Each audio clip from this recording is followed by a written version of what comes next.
జయశంకర్ తెలంగాణ వ్యవసాయ విశ్వవిద్యాలయంలో ఘనంగా మెగా మహిళా రైతు మేళా జరిగింది.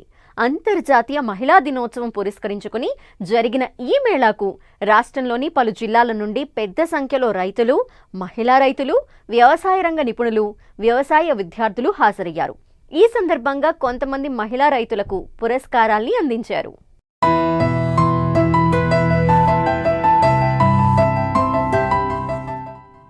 భారతదేశం వ్యవసాయక దేశం. ప్రపంచంలో అత్యధిక జనాభా గల దేశాలలో రెండవది. ఇందులో 80% ప్రజలు గ్రామీణులే. 68 నుంచి 70% మంది వ్యవసాయ రంగంలోనే ఉన్నారు.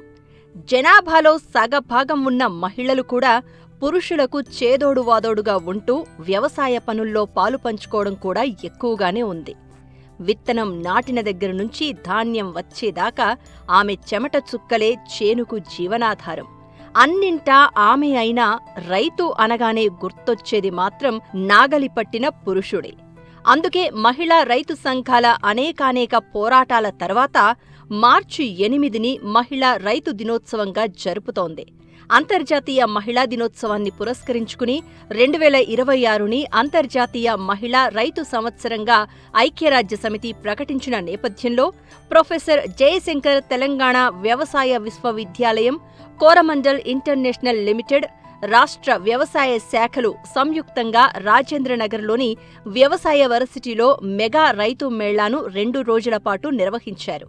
ఈ మేళాకు రాష్ట్రం నలుమూలల నుంచి పెద్ద సంఖ్యలో రైతులు, మహిళా రైతులు, వ్యవసాయ రంగ నిపుణులు, వ్యవసాయ విద్యార్థులు హాజరయ్యారు. తమ ప్రభుత్వం వ్యవసాయం, రైతాంగ సంక్షేమమే ఊపిరిగా నిరంతరం పనిచేస్తోందని వ్యవసాయ శాఖ మంత్రి తుమ్మల నాగేశ్వరరావు అన్నారు. ప్రపంచంలోనే తెలంగాణ రైతుని తలెత్తుకుని నిలబడేలా చేసేందుకు అన్ని చర్యలు తీసుకుంటున్నామన్నారు.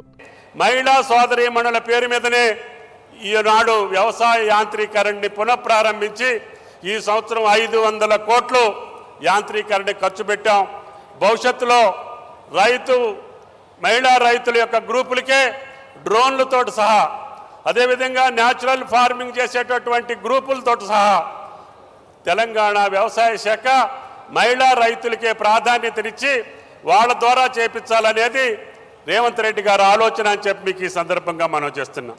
అందుకనే రాష్ట్రంలో ఉన్నటువంటి అందరు మహిళలు ఒక పక్క పారిశ్రామికంగా, ఒక పక్క వ్యవసాయ పరంగా ఎక్కడ ముందుకొస్తే అక్కడ మా యొక్క మహిళా రైతుల్ని ప్రోత్సహించి, మహిళా మణులను ప్రోత్సహించి, సోలార్ వచ్చిన ఆఖరికి ఆర్టీసీ బస్సుల్లో ఉచిత ప్రయాణంతో పాటు బస్సుల యాజమాన్యాన్ని కూడా మహిళలకే ఇచ్చి మహిళల్ని ఈ రోజున స్వావలంబన దిశగా తీసుకెళ్తున్నటువంటి ఏకైక ప్రభుత్వం రేవంత్ రెడ్డి గారి ప్రభుత్వం అని చెప్పి మీకు ఈ సందర్భంగా మనం చేస్తున్నాం.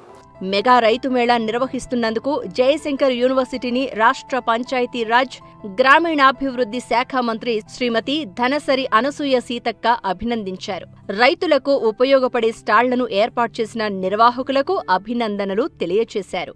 మహిళలను ఆర్థికంగా ప్రోత్సహించేందుకు, వ్యవసాయ అనుబంధ రంగాల్లో మహిళలకు భాగస్వామ్యం కల్పించేందుకు తమ ప్రభుత్వం ఎన్నో పనులు చేస్తోందని మంత్రి వివరించారు. మరి గ్రామాలలోకి వెళ్తే ప్రతి పని దగ్గర మా మహిళా రైతులే కనిపిస్తారు. విత్తనం నాటిన కానుంచి పంట కోసి మరి ఇంటికి తీసుకొచ్చి, ధాన్యం ఇంటికి తీసుకొచ్చి మార్కెట్కి తీసుకెళ్లేదాకా మా అక్కలు, మా అమ్మలు, మా చెల్లెలు, మా మహిళా రైతులే అత్యధికంగా చెమట ఓడుస్తూ ఉంటారు. కానీ మగ రైతులకు వచ్చినంత గుర్తింపు మా మహిళా రైతులకు రావడం లేదు. కాబట్టి మరి ఈ సంవత్సరం ఖచ్చితంగా ఆహార భద్రత, శ్రమకు తగ్గ గుర్తింపు, శ్రమకు తగ్గ ఫలితం ఇవన్నీ దక్కాలంటే ఐక్యరాజ్య సమితి ప్రకటించినంతగా ఈ యొక్క అంతర్జాతీయ దినోత్సవాన్ని సందర్భంగా ఈ సంవత్సరం మహిళా రైతుల సంవత్సరంగా ప్రకటించుకొని మహిళల యొక్క అభివృద్ధిని, మహిళలను వ్యవసాయ రంగంలో ప్రోత్సహించడం, వ్యవసాయ రంగానికి సంబంధించిన అగ్రి ఉత్పత్తులను ప్రోత్సహించడం, ఇవన్నీ కూడా మరి ఇక్కడ నుంచి వీసీ గారు, అక్కడ ముఖ్యమంత్రి గారి ఆలోచన మేరకు మరి ఇవన్నీ చేయడం చాలా సంతోషం. భారతదేశ వ్యవసాయ రంగంలో మహిళల వాటా సుమారు 58% అని పీజేటీఏయూ ఉప కులపతి అల్దాస్ జానయ్య అన్నారు. తమ విశ్వవిద్యాలయంలో బోధనా సిబ్బందిలో 50% మహిళలున్నారని, వ్యవసాయ విద్యను అభ్యసించే విద్యార్థుల్లో 70% అమ్మాయిలే అన్నారు. మహిళల రైతాంగానికి సాధికారత కల్పించేందుకు ఈ మెగా రైతు మేళాని నిర్వహిస్తున్నామన్నారు. ఈ వ్యవసాయ విశ్వవిద్యాలయంలో 72% విద్యార్థులు మహిళలు, అంటే గర్ల్ స్టూడెంట్స్. అదేవిధంగా మాకు 50% సిబ్బంది కూడా మహిళలు, ముఖ్యంగా మా మహిళా బోధనా సిబ్బంది. సో ఈ విశ్వవిద్యాలయంలో మహిళల పాత్ర చాలా కీలకం. వ్యవసాయ రంగంలో మొత్తం 58% మహిళలే ఉన్నారు మన భారతదేశంలో. సో వారి క్షేమం కోసం, వారి యొక్క బాగోగుల కోసం మేము ఎప్పుడు ఎల్లవేళ మీతో పాటు రాష్ట్ర ముఖ్యమంత్రి గారి ఆలోచన మేరకు కృషి చేస్తున్నాం. మరొకటి, గ్రామీణ మహిళా యువతులకు, మా గ్రామీణ యువతులకు స్కిల్స్ ఇచ్చే కార్యక్రమం కూడా మేము చేపడుతున్నాం త్వరలో. దానికి కూడా మీరు మాకు అన్ని రకాలుగా సపోర్ట్ ఇస్తారని కోరుకుంటున్నాం. రైతు మేళాలో భాగంగా ఇక్కడ అధిక దిగుబడి ఇచ్చే విత్తనాలు, సేంద్రియ ఎరువులు, చిరుధాన్య ఉత్పత్తులకు సంబంధించి మొత్తం 102 స్టాళ్లను ఏర్పాటు చేశారు.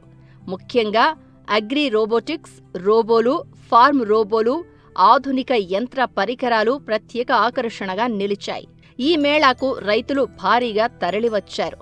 రోబోలను నడిపించి వాటి పనితీరును శాస్త్రవేత్తలు వారికి వివరించారు. అంతకుముందు కొంతమంది మహిళా రైతులకు మంత్రులు అవార్డులను అందజేశారు.